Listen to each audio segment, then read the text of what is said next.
Okay, so in order to prepare the planting area, I have created a trench approximately 6 inches deep below the level of there. It doesn't. It's not important that it's accurate, but approximately 6 inches. You don't want it too deep and you don't want it too shallow. Next, we take our potato and notice that we already have shoots growing on the potato, and that's because 3 to 4 weeks ago I placed these potatoes out in a light airy spot with as much light as I could give them to encourage shoot growth. Now you can actually purchase seed potatoes from either a local nursery store or send away for one of these online things. But they tend to be expensive. And these potatoes were simply purchased in my local grocery store. They take a little longer to chit because they are sprayed with a non-sprouting agent to give them a longer shelf life. So just with a little patience, you can do it and buy just the regular potatoes. Of course, if you're looking for a particular variety, then you do need to go to the potato growers to get your seed potatoes.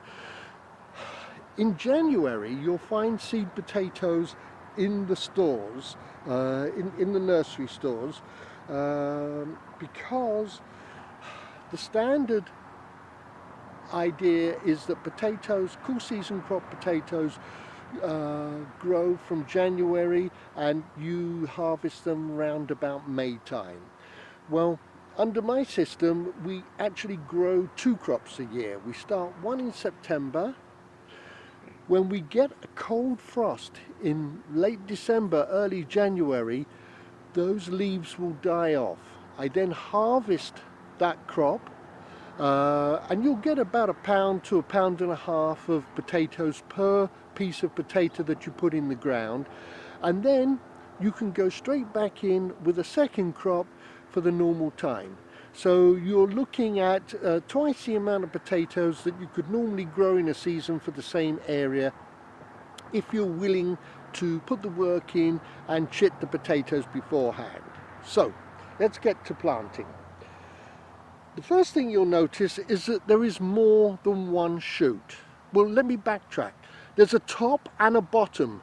This is the bottom of the potato. This is the part of the potato that was attached to the stem previously. So this becomes the top. And if you stand them such that the top is upwards, you'll get more shoots growing out from the top, which is what you want. So the idea is that when you put a potato in, it doesn't have to be a whole potato. You simply want to have at least 2 good eyes. So what we're going to do is cut this potato along a line here. So I'll have 1, 2, 3 good eyes there and about half a dozen good eyes on the other one.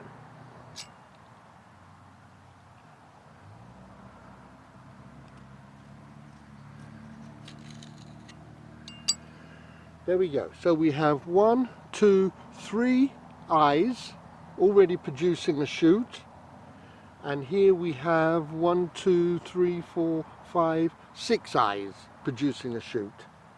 And I'll do that, this one was done previously, I'll do that for these potatoes. Now, we've got our trough 6 inches deep. We're going to place a piece of potato about 12 inches apart, and then we're going to space the rows about 15 inches apart. That way you'll actually cut down on the amount of weeds that grow, because you'll have a canopy of potato leaves growing. Now, The reason we chit is because we're trying to get these two crops in. So we want the potatoes to get off to a great start at the beginning. And so in order to encourage that, I'm using just a standard all-purpose fertilizer. Notice that it's OMRI approved. That's what we need to use here at the community gardens, and it tells me that it is a 2-5-3 composition, so 2 nitrogen, 5 phosphorus and 3 potassium. This is just to give it that little extra start. And what I do is, I don't measure, I take my trowel and I sprinkle in to the bottom of my row, just about 1 trowel full. I've got about a 5-foot row here, and I just turn this in very lightly, just so that the potato part is not resting on the fertilizer. Now I'll open up my tape.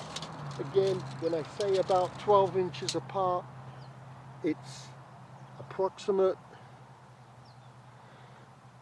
And I push it down so that the eyes are pointing up. And let's just check here. Center to center.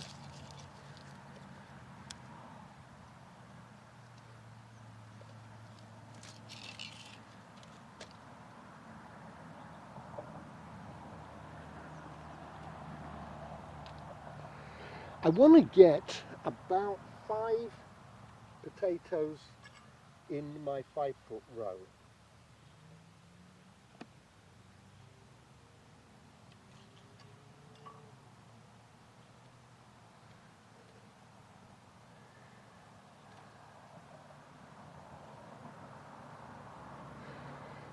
There we go. Now, all you do when you cover them now is take the soil that you've mounded up and gently cover them. Remember, be gentle, because you want to make sure you don't break off those shoots. It's one of the reasons why I say always have 2 tips, just in case one doesn't make it and you're not left with an empty spot. Completely cover the potato, and what we will do in a week or so, we'll see the shoots.